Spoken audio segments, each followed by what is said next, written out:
Salut à tous, c'est Pang de la chaîne, bienvenue sur cette vidéo qui aujourd'hui va parler de croyances et en l'occurrence d'un élément qui est assez récurrent chez la plupart d'entre nous dans tout ce qui est psychopratique, thérapie brève et autres, c'est de partir du postulat que nous sommes dans des croyances limitantes et on a mis une espèce de super pouvoir aux praticiens, qu'importe la discipline, à recadrer les notions de croyance et à permettre aux partenaires de changer le spectre de la croyance et dès lors de partir dans des croyances ressources plutôt que dans des croyances dites limitantes. La croyance limitante étant un schéma mental qui peut nous empêcher de voir des perspectives et ou mettre en action des potentiels que l'on aurait si on n'avait pas cette croyance qui nous dit par exemple si je fais ça j'y arriverai jamais, ou j'ai jamais gagné ceci ou cela, ou je suis dans l'incapacité de, ou il m'arrivera automatiquement des choses comme ceci ou comme cela si je dis ou je fais ceci ou cela. Donc l'idée est initialement de dire les gars, ce qui vous limite dans la vie c'est vos croyances. Et la plupart de nos bouquins de PNL, de nos bouquins de coaching sont basés sur cette idée-là.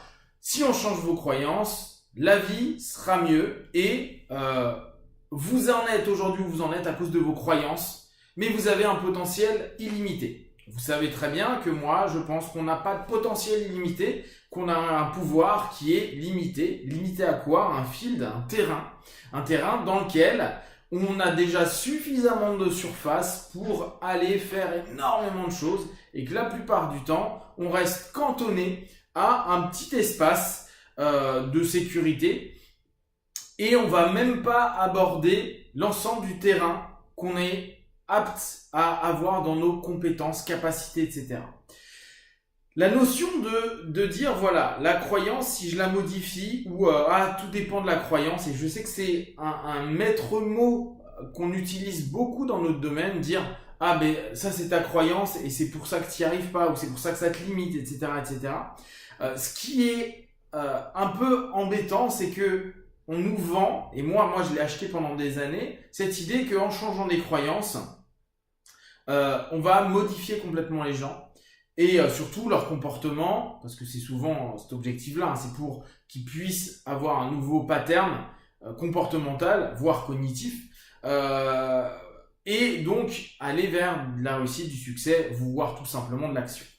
Et ce que je trouve un peu problématique, c'est qu'on nous a tellement survendu cette idée de croyance comme étant limite un des fondamentaux et surtout le point essentiel à faire dépasser pour que on voit autre chose et qu'on grandisse dans notre vie, que dans à peu près tous les systèmes et chez énormément de praticiens, ils vont dire bon bah voilà, tu n'arrives pas à ça c'est parce que ta croyance est mauvaise, ou ah bah c'est que ta croyance, moi j'ai pas la même croyance et donc j'ai un step au-dessus de la tienne. En gros, il y a des croyances qui sont mieux que les autres. Et autant j'avais acheté cette idée au départ, il y a des années, et même il y a encore, je pense, dans pas mal de mes vidéos, notamment dans le coaching, où je peux encore ne pas être très clair dans ce discours avec la croyance. Mais là, en me posant un peu dessus, ce que je constate, c'est que la croyance n'est pas l'élément qu'on veut nous vendre. En réalité, bien sûr que si tu recadres des croyances, il peut y avoir une ouverture des perspectives et dès lors des possibilités de retour qui sont vraiment énormes et très intéressantes. Néanmoins, quand j'entends, et je l'entends tellement souvent que ça me gonfle profondément, t'entends ouais mais c'est une croyance limitante, ouais mais parce que ta croyance n'est pas assez ouverte à ceci, cela. Les praticiens ou les coachs qui nous disent ça, j'ai envie de les remettre des baffes, parce que c'est pas parce que ma croyance va changer ou même va devenir complètement illusoire. Une croyance reste une croyance, c'est-à-dire que on peut croire en quelque chose qui n'existe pas ou dont on n'a pas la preuve. Par exemple la religion, on n'a pas la preuve que Dieu existe, ou peut-être vous l'avez eu, mais moi par exemple je l'ai pas. Pour autant on peut y croire. Donc la croyance, c'est quelque chose qui peut très bien être abstrait et voire même complètement con et débile. On le voit dans les croyances limitantes, mais dans les croyances ressources, c'est pareil. Si j'ai la croyance que je peux voler et que là maintenant, et j'ai une croyance vraie, hein, j'ai grandi avec Dragon Ball, je sais qu'il y a le chi dans ma tête, je sais que en travaillant certains trucs, des maîtres ont réussi certainement à faire des trucs de malade, donc je sais que l'humain peut voler. Croyance. Et que je saute maintenant en ayant pleinement foi dans ma croyance, je vais mourir. Enfin, surtout que je suis au 5e, donc je vais surtout me faire mal, voire mourir. Je reprends une croyance, arts martiaux chinois. À l'époque des Britanniques, il y a eu une révolte des boxeurs, c'est-à-dire des gars qui faisaient du wushu, du kung-fu et tout ça. Et ils avaient la croyance que la chemise de fer avec le chi permettait que les balles ne les atteignent pas. Donc il y a eu plusieurs milliers de boxeurs qui faisaient différents styles de kung-fu, qui sont allés combattre les Britanniques, qui eux avaient des fusils. Et eux ils avaient des hallebardes, et la plupart du temps ils étaient à poings nus, sans armure. À votre avis, qu'est-ce qui s'est passé ? Ils ont beau avoir la croyance et le yi, l'intention de se dire les balles vont passer à côté de moi, ou je vais voir un faisceau de lumière qui vont me permettre de les esquiver, ou j'ai la chemise de fer, qui est un travail de tai chi, qigong, etc. Et quand ils ont pris les balles, croyance extraordinaire, qui est mon corps et une chemise de fer, quand tu prends une balle, il mourrait. Donc il y a eu énormément de morts, ça a été un massacre. La révolte des boxeurs a été réprimée dans la violence par la violence, avec la réalité concrète d'une balle versus ton corps, avec une croyance et peut-être déjà des retours intéressants. On a déjà vu notamment les Shaolin qui plient des lances en mettant ici, hop, et ça plie carrément la lance. Alors, ils avaient eu des retours qui validaient leur croyance. Néanmoins, la balle, ça les a traversés, ça les a tués. Même si la croyance est hyper importante, il y a un moment ou un autre, il y a une limite. Donc, dire aux gens, voilà, si tu as une nouvelle croyance et que ta croyance est ressource, elle est puissante, etc., tu vas changer quelque chose, c'est pas forcément vrai. Je reprends un cas aussi que j'avais eu, notamment pendant un de mes séminaires, où la personne praticienne me disait, moi j'ai plus de problème, j'ai tout géré dans ma vie. Ça c'est assez récurrent, pas de problème.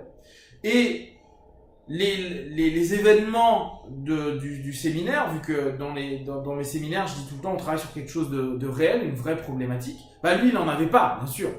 Et en posant quelques questions, on arrive sur des choses qui accrochent un peu et qui pouvaient le déranger. Et dans un premier temps, pour lui, c'était pas un problème.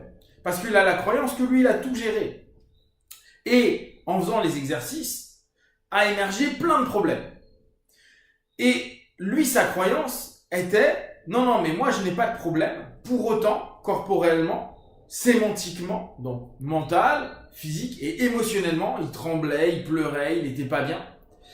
Il y avait tout qui montrait que, factuellement, rien n'était géré sur un sujet, en l'occurrence, et que sa croyance de dire « je suis moi bien » était fausse, erronée complètement, et en arrivait à faire du déni. Un déni de quelque chose d'existant, mais qui ne peut pas admettre parce que sa croyance d'être bien va à contrario avec le fait, en réalité, dans un ici et maintenant et par rapport à une problématique, la réalité est qu'il va mal. Et on a beau croire et se vendre, s'auto-suggérer, je vais bien, je vais bien, je vais bien, je vais bien. C'est parfois un des problèmes qu'on a avec l'autosuggestion. Et pour autant, la réalité, c'est non, je vais pas bien, je suis malade, je vais mourir, je suis blessé, Et ça, c'est une réalité. Donc, la croyance vendue comme une espèce d'élément surpuissant et que, avec l'hypnose, la PNL, la sophro, la psychopratique, les énéagrammes et tout, on va modifier et vous dire, voilà, t'as une nouvelle croyance, une croyance ressource, et avec ça, tu vas pouvoir faire de belles choses. Pour moi, il y a une espèce de mensonge dans cette espèce d'hyperpuissance. Bien sûr que ça peut permettre des recadrages et des perceptions nouvelles mentalement, physiquement, émotionnellement, mais ça va pas être une panacée. Or, c'est un peu vendu comme ça. C'est à cause de tes croyances limitantes que mec, t'avances pas.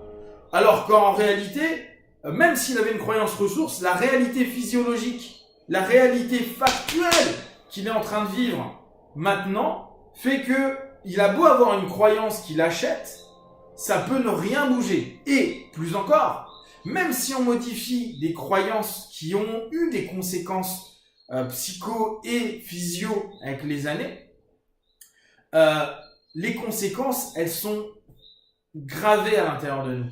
Et même si j'ai une nouvelle croyance, c'est très compliqué après pour que les conséquences, elles disparaissent. Faire croire, je modifie ta croyance et les conséquences de la croyance dissonante vont se dissoudre, c'est faux. Je peux modifier ta croyance, tu peux donc avoir une nouvelle croyance. Dans cette nouvelle croyance, tu te sens bien, seulement les conséquences d'avoir pensé comme ça pendant 10 ans, 20 ans, 30 ans, 40 ans, avec des symptômes psychophysiques, ne vont pas nécessairement disparaître comme ça. Donc, simplement pour vous donner cette idée-là, c'est super de bosser sur les croyances, et surtout, ne gardez pas simplement cette idée de « Ah, bah, c'est simplement parce que tu as une croyance limitante ou ta croyance est mauvaise que tout va changer ou que c'est la réponse absolue à tout, la croyance. » Si vous avez des questions et des remarques, vous partagez sur Facebook, YouTube, j'y répondrai le plus rapidement possible. Et comme d'habitude, de tout ce que je propose, ne prenez que ce qui est bon juste pour vous. Testez, observez, analysez et concluez. Be one, ciao.